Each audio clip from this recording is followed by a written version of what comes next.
今日讀嘅經文喺以賽亞書62章1至2節，請聆聽主嘅話語。我因錫安必不靜默，為耶路撒冷必不息聲，直到他的公義如光輝發出，他的救恩如明燈發亮。列國必見你的公義，列王必見你的榮耀。你必得新名的稱呼，是耶和華親口所起的。今日為我哋證道嘅係唐福文牧師，證道嘅題目係復活不只是一個故事。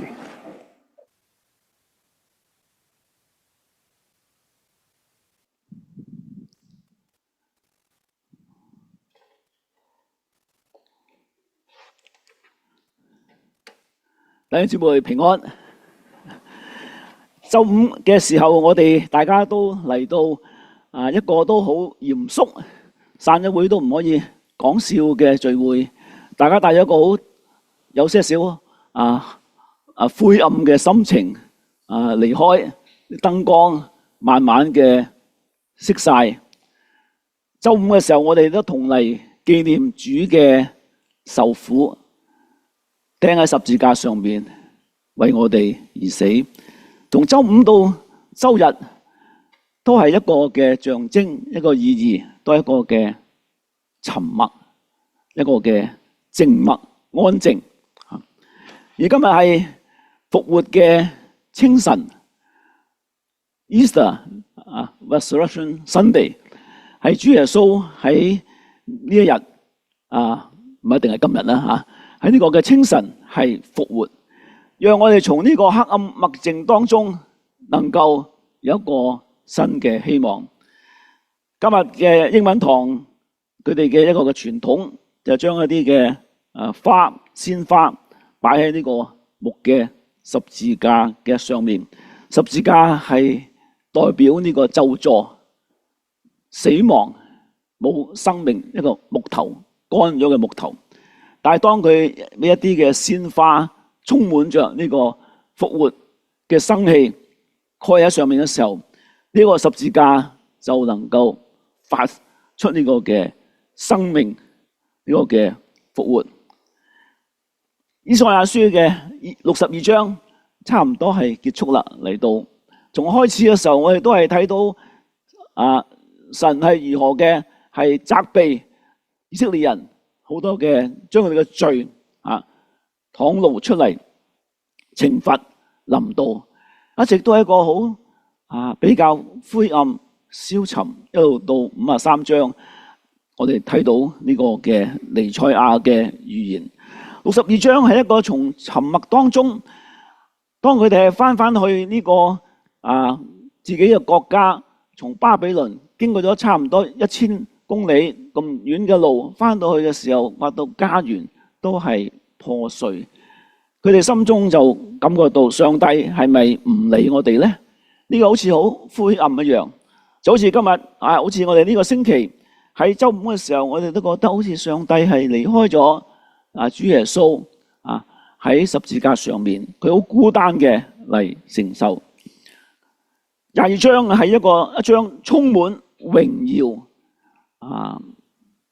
唔係最高潮嗰一章嗰章係再後啲但係呢章亦都係一個嘅高潮，一個嘅 climax， 一個嘅榮耀嘅一章，裏面充滿着好似今日復活嘅氣息、盼望一樣。呢一章書一開始，剛才我哋都係讀過，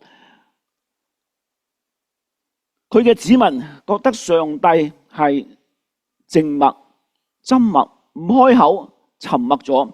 喂，唔該你出下聲，唔該你有啲嘅動作，有啲嘅 action 點解我哋好似被遺棄咗一樣？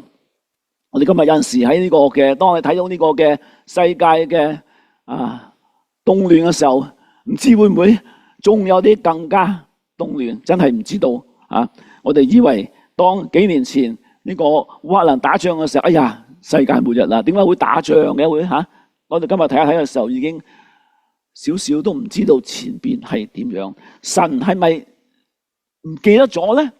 瞓咗覺咧，去咗度假咧，唔出聲嘅，先知以賽亞喺度好肯定嘅，同佢嘅子民話：為咗錫安嘅緣故，上帝必不緘默；為咗耶路撒冷，錫安耶路撒冷一個對比，我決不靜止。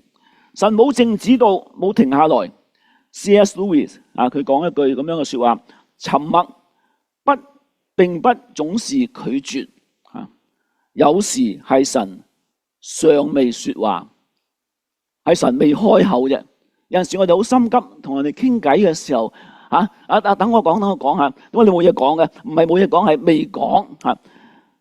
沉默，神嘅沉默唔係冇嘢講，係仲未開始講。上帝有佢嘅時間，先知以賽亞就講到話，佢為咗錫安嘅緣故，佢個子民嘅緣故，為咗耶路撒冷，佢唔會沉默，唔會係靜止rest。佢俾佢嘅子民有新嘅盼望。當我哋從巴比倫呢張書就係講到佢哋從巴比倫翻去呢個嘅已經破碎嘅家園，心中充滿呢個嘅失望，甚至係絕望。有一點好似啲門徒喺耶穌受難嘅過程當中釘十字架入咗去墳墓，佢哋心中唔係有一點嘅絕望，係完全嘅絕望。喺呢個時候先知話神唔係沉默，佢有佢嘅時間，未講嘢，只一個未開始講。佢要俾你哋起一個新名，係耶和華親口指定嘅。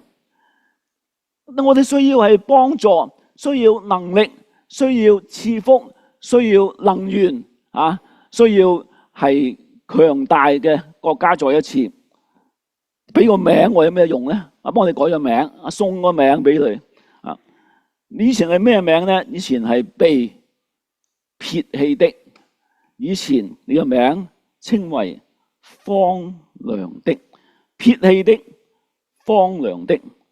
喺聖經當中，名字好多時都唔係單單係一個稱呼稱號，係有一個屬靈嘅意義喺當中。譬如以西結就係神係力量， Anna 就係恩典，Elizabeth 神係豐富嘅，Caleb 呢個嘅信心。喺舊約當中，當個名字最後嗰個字母係 EL 即係神，EL 嘅時候，譬如 Joey 就要 Joey Michael EL Nathaniel EL 嘅名字嘅時候，都係帶人指向上帝。所以舊約當中呢個名字唔係單單係一個稱呼而已，但係一個身份，一個嘅甚至一個嘅關係。神話我唔再稱你嘅名為被拋棄、荒涼，唔係單單係一個嘅名字，呢個乃係一個嘅新嘅關係嘅開始。從前你嘅名字稱為被拋棄，呢個真係唔係幾好聽嘅名，俾人拋棄。今日我要稱你為我所喜悅嘅、喜愛嘅。從前你嘅地稱為荒涼，而家你嘅地稱為有丈夫。當我睇呢度嘅時候，就有啲嘅奇怪，好似唔係好襯咁樣被拋棄，喜悅係好一個嘅比對。地嘅荒涼同地有冇丈夫有乜關係咧？好似唔係好拉能。但係我哋睇到喺當時舊約嘅時候，呢個地好多時都係講到上帝嘅賜福或者係咒詛，唔係單單係講到一個地方而已，係講到神嘅賜福。當神係賜福一個嘅民族嘅時候，叫佢哋嘅地係生出呢個農產。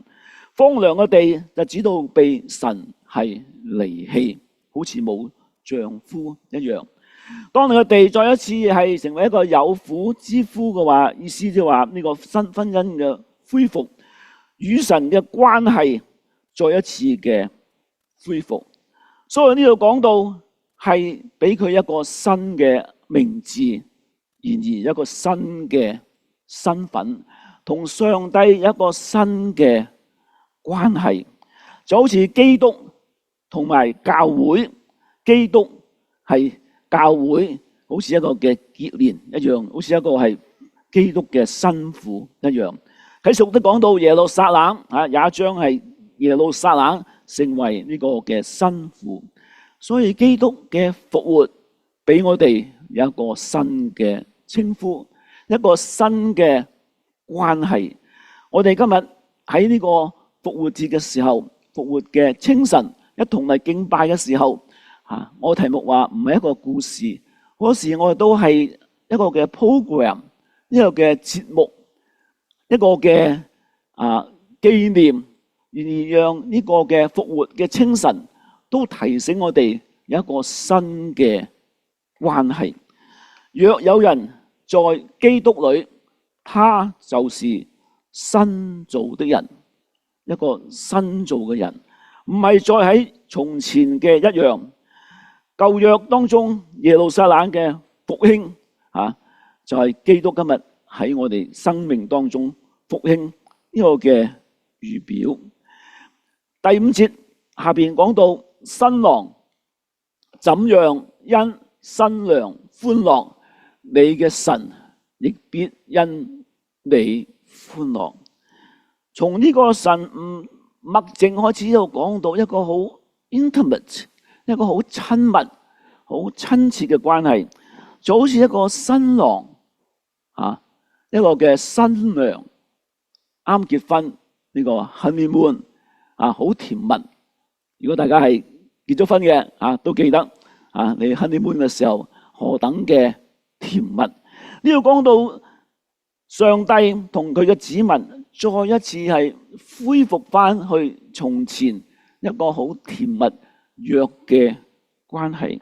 喺呢個復活嘅清晨，讓我哋都係彼此嘅提醒，讓以賽亞提醒我哋今日有冇恢復翻去從前剛剛信主時候嗰個嘅喜樂，同基督係咪好似基督嘅新婦？我哋當初嘅愛心有沒有失掉？我哋當初對神嗰個嘅激情有冇因為呢個歲月讓我哋慢慢嘅消失？呢個係一個親密嘅關係。復活節提醒我哋嘅唔係單單係一個故事，唔係單單係一個嘅 doctrine 教義，或者唔係單單係一個係證明耶穌真係神啦，因為佢復活咗，而係一個關係嘅復甦。我哋都信主好多年，今日嘅早上讓先知以賽亞嘅信息提醒我哋呢一個嘅盟約性，我哋嘅關係，一個 covenantal relationship， 一個約嘅關係，一個好似夫妻一樣咁親密嘅關係。我哋如何能夠係再一次去經歷呢一個咁甜蜜嘅關係呢？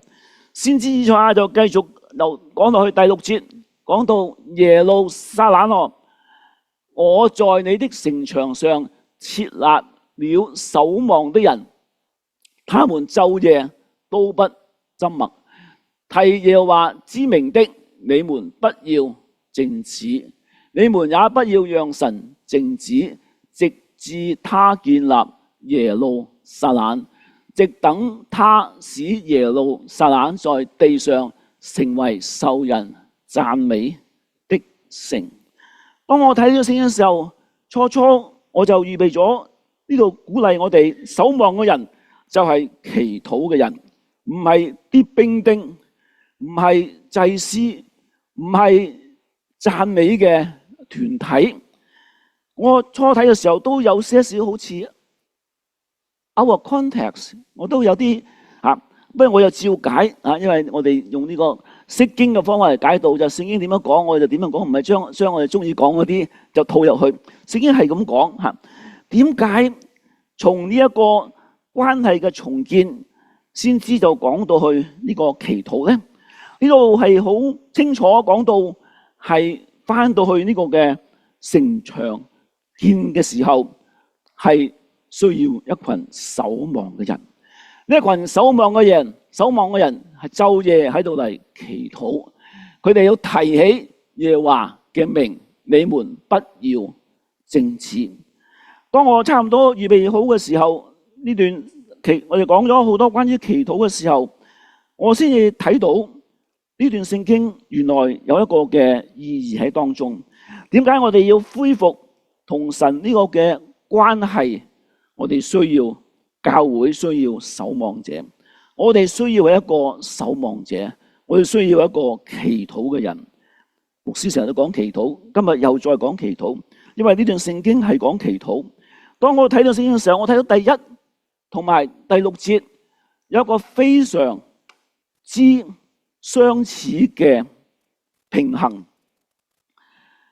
希伯來嘅詩都係用平衡，不單止一句當中有平衡，一段當中有平衡，幾段當中有平衡。平衡嘅時候就作者要帶出一個連貫嘅意義。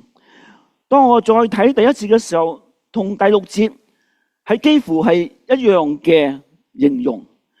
第1節係講到上帝唔會默靜，上帝因為耶路撒冷嘅緣故唔會靜止。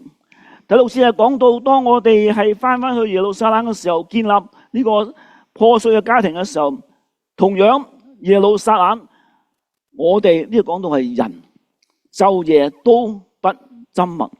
我查一查字典嘅時候，呢兩個字係同一個嘅原文，都係同一個字。第6節同第1節都係講到同一樣嘅嘢。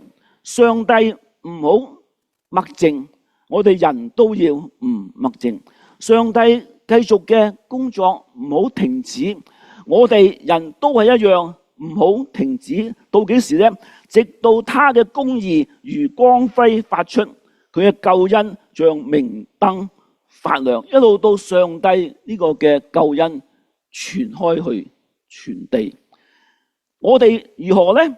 上帝係咁樣做，我哋點樣做呢？亦都係一路嘅唔好安靜，提佢嘅名祈禱，直到他使耶路撒冷在地上成為受人讚美的城，直至到佢嘅名字被高舉。當我睇呢度嘅時候，我就明白啦，原來上帝嘅工作同我哋工作係一樣嘅。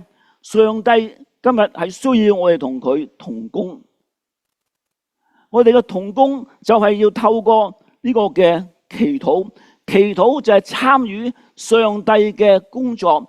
所以先知喺度話提醒我哋上帝在工作，我哋要參與佢嘅工作。當我哋淨係工作唔祈禱嘅時候，我哋就自己做自己嘅嘢。我哋以為我哋幫緊上帝，佢搞唔掂，所以我哋幫佢做好多嘢，我哋幫佢做呢樣嘢。上帝話我唔係搞唔掂，我搞得掂，但係我需要你同我一齊嚟同工。祈禱就係我哋同上帝嘅同工。我哋花好多時間去自己做上帝嘅工作，但係上帝話你等埋我先好唔好？呢個係我工作，我喺度做緊，我哋可唔可以一齊做呢？祈禱就係我哋同上帝一同嘅同工。上帝需要我哋同佢一齊做，唔係自己做我哋認為係上帝嘅嘢。所以點解好多時我哋嘅侍奉出咗毛病？因為我哋自己做我哋認為上帝需要我哋要做嘅嘢，而我哋將佢擺喺側邊。祈禱讓我哋知道我哋真係好迫切嘅，晝夜不停止，唔好讓上帝停息，係一個迫切嘅心嚟工作。祈禱係復興嘅管道。使徒行傳第1章記載，當門徒係同心祈禱嘅時候，聖靈來到。第2章就好多人信主，呢個福音就傳開。我哋今日需要為啟發祈禱，唔係單單去做啟發。我哋需要嚟緊17號嘅佈道會祈禱，唔係單單我哋去安排搞掂，神喺度工作，但係神需要我哋同佢一齊工作。呢個第一同第六節係同一樣嘢嘅，講第一節講到上帝，第六節講到我哋要同神一同嘅同工，唔可以靜止。當門徒喺等候嘅時候，喺呢個軟弱當中唔確定嘅時候，佢哋就喺度嚟祈禱，祈禱俾佢哋經歷到呢一個上帝嘅大能，祈禱讓我哋知道上帝嘅心意。好多時我哋將祈禱當為呢個911，有邊個有病嘅時候我哋突然間全部人都去祈禱慢慢我哋又唔記得咗。當我哋突然間有經濟有問題嘅時候，全部人一齊祈禱，慢慢我哋唔記得咗。祈禱係一個保持通話，唔係一個911嘅求救。祈禱讓我哋參與上帝嘅工作。我哋唔好以為我哋好犀利，神冇咗我哋唔得。好多時以為我哋 do church a favor do 你一個 favor。有啲人咁樣講，我哋幫你，我話你唔需要，我哋唔需要你幫你只不過去幫上帝。我哋每一個人都係同神同工。跟住我睇到嘅時候，呢段嘅聖經有一個好有趣嘅一句：你們也不要讓神靜止。Who are we？我哋係邊個咧？我哋教神點樣做嘢？喂，神喂，你太慢啦，你唔該你快手啲得唔得？喂，神你好似冇睇漏嗰啲嘢我咪幫你啊！喂，你唔記得咗呢樣嘢，你需要呢樣嘢我哋唔好讓神靜止，係咪咁嘅意思咧？唔係我呢個意思係話我哋要去更加嘅激動嘅，更加有激情嘅。當我同上帝一同工作嘅時候我哋有陣時可以撞一撞上帝嘅手踭，可以有陣時去掠一掠佢，好似雅各一樣，同上帝嘅使者wrestling 打摔角，要得着上帝嘅賜福。有陣時我哋可以去 wrestle 下上帝，好似個細蚊仔同父親一樣去掠下佢。迦南婦人，馬太福音第15章記載呢個嘅迦南嘅婦人一路嘅跟住耶穌可憐我吧我個女兒被鬼附得很辛苦。佢一直喺跟住後邊唔放掠住佢結果得到神俾佢嘅恩惠。我哋有陣時需要係去掠下神不要神你唔好停唔該你去掠掠上帝係可以嘅。特別當我哋嗰個嘅祈求係上帝嘅旨意。當我哋係祈求去傳福音嘅時候我成日都掠神好多年啦。我成日都希望教會能夠做到呢個國際學生工作，唔係淨係中國人嘅工作國際學生工作。我曾經有段時間 Pastor Bird 喺度嘅時候，我哋做過好好但係我哋都之後冇咁嘅機會但係我一直嘅都係祈禱去掠下神。可能我哋冇咁嘅能力，可能我哋唔適合，俾我哋試下啦。同神講話，喂，俾多次機會我哋。呢個我覺得可以嘅，因為我哋唔係求，喂，唔該俾多啲錢我啦，唔係俾多啲機會我哋傳福音。呢個我哋可以去掠神嘅。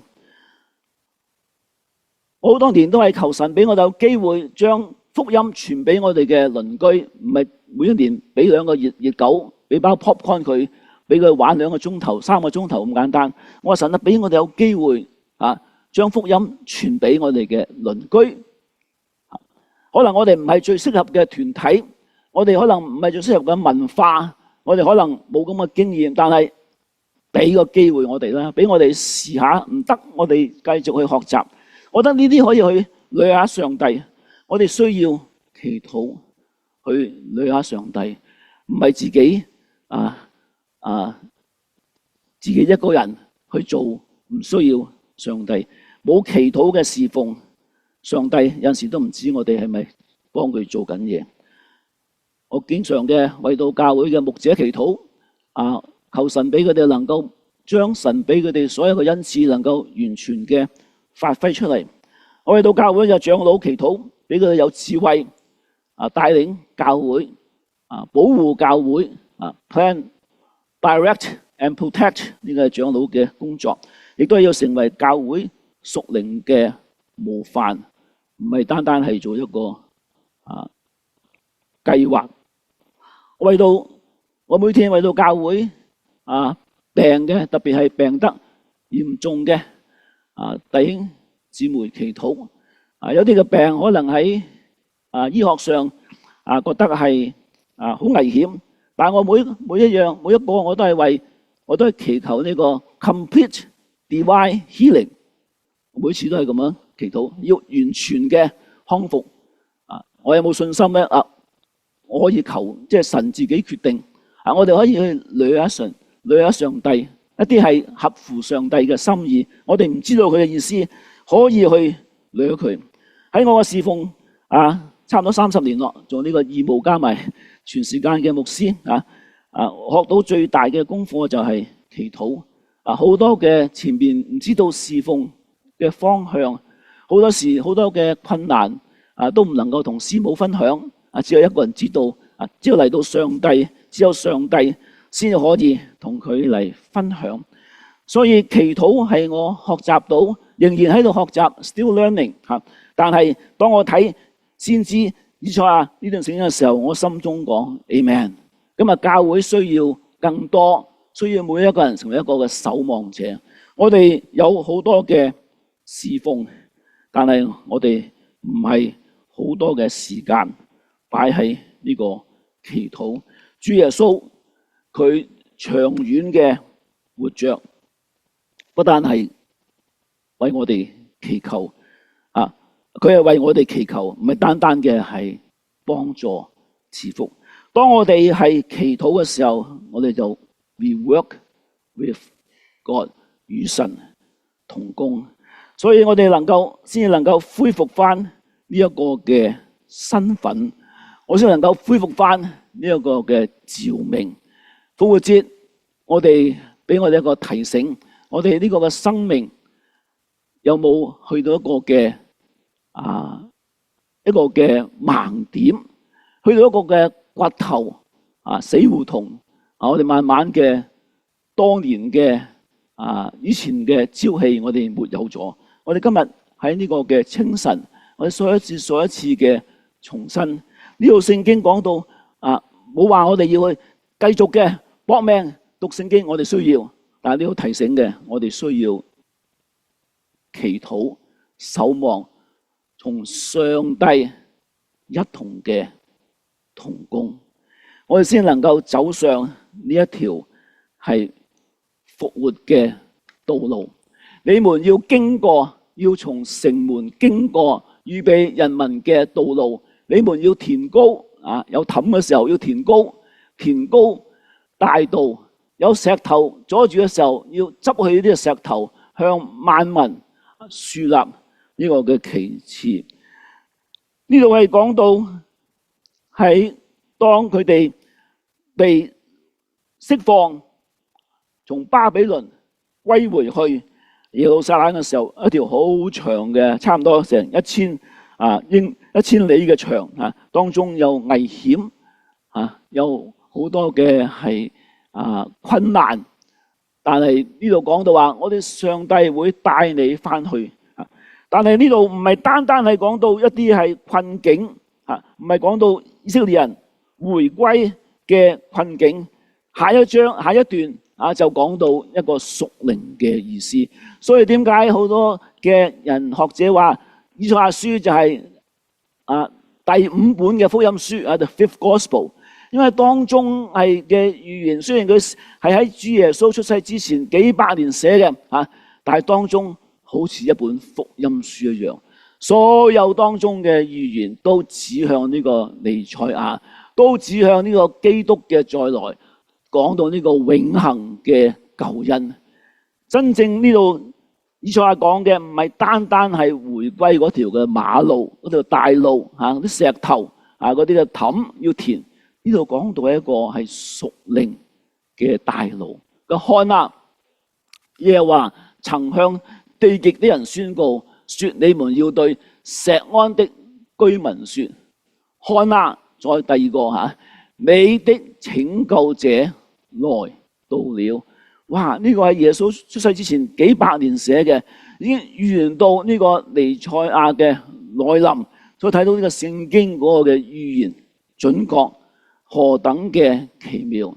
第三個看哪我加上去嘅，因為中文聖經冇，但係原文有啊，所以我就加咗上去。原文係有三個看哪，看哪，他給予人嘅賞賜在哪裏？他施予人嘅報應在他面前。呢度講到看哪，看哪，看哪，就係指到提醒以色列人，雖然呢條路你翻去回歸係好困難，但係你要看遠嘅就係呢個救主有一日喺幾百年之後來到，佢呢個先至係你哋所期望盼望，唔係單單係回歸重建呢個嘅城牆。新約我哋睇到看哪，上帝神嘅羔羊除去世人嘅罪孽，就應驗咗以賽亞喺整本以賽亞書，特別後半本書嘅好多嘅提示預言呢個彌賽亞嘅來臨。喺呢條嘅路上有好多嘅要填高，有好多嘅石頭，好多嘅攔阻，就好似當嗰啲嘅婦女喺呢個復活嘅清晨嘅時候，去到本來有個石頭擋住嘅墳墓，但係去到呢個墳墓嘅時候，石頭係滾開咗，以致能夠係入到去呢個嘅墳墓當中。今日我哋同樣嘅，我哋要去經歷上帝嘅新嘅關係，去經歷上帝與我哋嘅同工，我哋需要將呢啲嘅石頭拿開。呢啲石頭唔係復活嘅時候喺呢個墳墓嘅石頭，今日喺我哋心中嘅石頭係乜嘢呢？攔咗我哋去親近神嘅，可能係一啲細嘅石頭，唔係山啊，唔係巨石，係小嘅石頭，可能係我哋對上帝嘅懷疑，我哋可能對一啲處境人嘅 bitterness， 一啲嘅苦澀苦毒，可能係我哋過去一啲嘅羞愧失敗，被拋棄，被上帝，我哋覺得上帝離棄咗我。一啲過去嘅喺每一方面，可能係侍奉、人際關係、生活嘅失敗，呢啲嘅石頭都攔阻到我哋再一次去經歷呢個復活嘅主喺復活之後俾我哋一個新嘅名字、新嘅身份、一個新嘅與我哋同工嘅提醒、同工嘅機會。喺復活之前，門徒都係害怕、逃跑、否認主，但係復活，當佢見到復活嘅主嘅時候，佢哋就願意將生命都係擺上，為呢個福音而殉道。今日喺你嘅心中有乜嘢嘅石頭攔咗你去完全體會一個更新咗嘅關係？當我哋有一個新嘅關係嘅時候，有新嘅生命嘅時候，我先能夠向萬民樹立呢個嘅旗幟，我哋先至能夠為佢將呢個福音傳俾人。如果我哋心中都唔能夠有呢個係流通嘅管子，都唔能夠好暢快去到上帝嗰處，我哋如何能夠叫人哋睇一睇我而嚟信呢個福音，將呢個旗係高舉呢？從前我哋係被拋棄，呢個我哋舊嘅名字。從前我哋係荒涼，好似上帝唔理我哋。但係12節係整章聖經嘅一個最高一個嘅榮耀，上帝嘅榮耀。今日因為主嘅復活，所有接受佢嘅人能夠稱為一個聖潔嘅子民，a holy people。教會就係一個 holy nation， 我哋一個聖潔嘅祭司，我哋都係被買贖回來嘅人，被神所愛慕，唔再被神丟棄。所以喺呢個嘅清晨，我哋迎接呢位復活嘅主，讓我哋嘅生命都有一個新嘅名字、新嘅身份。現在活着的不再是我，有一個新嘅關係，成為基督嘅新婦。喺基督裏面新造嘅人，我哋需要不住嘅祈禱，不住嘅祈禱，不住嘅祈禱。我哋要將我哋擺喺好多侍奉嘅時間，抽翻一啲出嚟，平衡翻去祈禱，讓我哋知道神究竟想我哋做乜嘢。如果唔係，我哋今日做好多嘅教會嘅工作，可能都唔係上帝嘅心意。喺侍奉當中，我哋可能都係靠着自己嘅血氣來幹。神係好渴望嘅、期待嘅，與我哋同工 work together， 好似夫婦一樣，好似我同我孫玩一樣。我孫最中意嘅唔係嗰啲嘅玩具，係中意我哋同佢一齊玩。唔係佢唔識玩啲玩具，但係佢中意人哋同佢一齊玩。天父唔需要你，唔好覺得自己咁重要。但係天父渴望同你一齊做佢嘅工作。有陣時佢中意你掠下佢，打個手踭撞下佢。唔該你俾我哋將福音傳開，俾我有呢個嘅口才。唔該你帶我嘅鄰居下星期嚟啟發。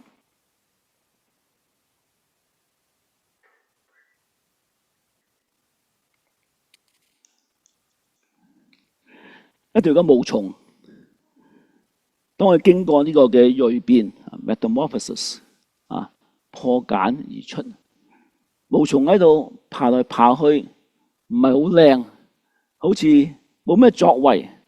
但係當佢係經歷過呢個蛻變破繭而出嘅時候，成為一隻美麗嘅蝴蝶，唔再需要爬，可以飛翔。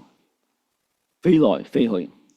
今日我哋經歷過主耶穌復活嘅人，我哋都從呢個一條嘅毛蟲成為一隻蝴蝶，可以飛來飛去。但係點解今日我哋成為一隻蝴蝶，仍然活着，好似一條毛蟲一樣，仍然喺地上爬來爬去，唔記得咗我哋已經係一個復活咗嘅蝴蝶。讓我哋一同嘅祈禱。主啊，求你赦免我哋，因為我哋雖然已經跟隨你好多年，但係我哋活着好似一個從未見過你復活嘅人一樣。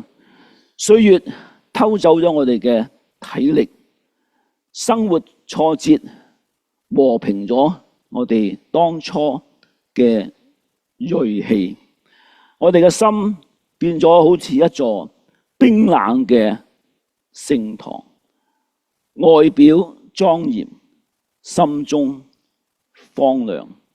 主啊，提醒我哋喺呢個復活嘅清晨，讓我哋唔再係孭住呢個舊嘅名字、舊嘅失敗，讓我哋有一個新嘅關係。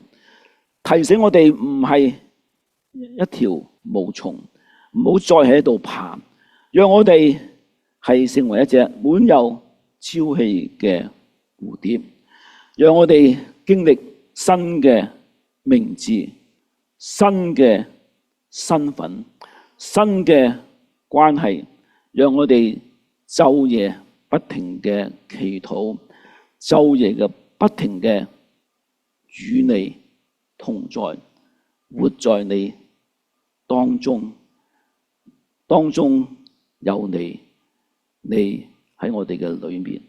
祈禱交託，奉主耶穌基督名祈求，阿門。